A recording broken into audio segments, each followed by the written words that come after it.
si Yusek Claire, meron daw sinabi tungkol sa, kasi meron mga congressman sa senador naglabas paano naman daw ang nasa ehekutibo? Tomorrow, magkakaroon ng cabinet meeting.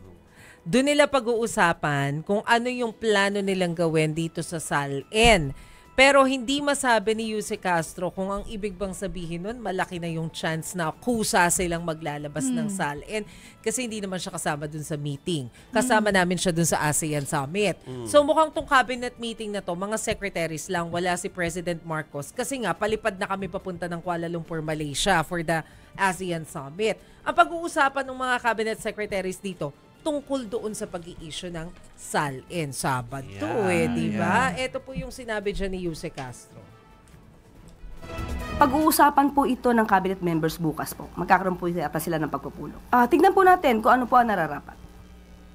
Wala pa rin na final decision. Pero, may I just say na nung panahon, at least yung inabot ko na mga Malacanang coverages, panahon ni dating Pangulong Noynoy Aquino, hindi mo kailangan mag-request. Automatic yan, once na na-file yung SALN, yung kopya nitong mga assets ng presidente at yung mga gabinete ng Pangulo, binibigay na yan agad sa Malacanang press corps. So mabubusisi mo na isa-isa kung ano yung nilalaman ng kanilang mga SALN. No need na mag-request. Oo. Pero ito Automatic. naman, kahit pag-uusapan pa nila bukas ba? Kahit pag-uusapan nila bukas kung anong mangyayari, anong gagawin nila o plano nila dun sa SALN, kung ikaw naman ay okay lang sa'yo na ilabas, pwede mo naman ilabas agad, di ba? Pwede naman, Sa kagaya puntong nung ito. ginawa ng Oo. mga senators. Yes, pwede Or naman. baka gusto lang nilang magkaroon ng uniform na effort, na pagtugon pagdating dito sa SALN. Di natin alam. Okay, so yan po ang makikita nyo sa inyong screen ay ang submissions po ng SALN ng mga senador. Di ko alam kung lalabas pa yung... alam ko kasi ang lower house ay naglabas na rin. Pa isa-isa sila. Pero nakapagtataka, yung hamon na yan, matagal nang hinihingi. Pero ang konti pa na nagbibigay.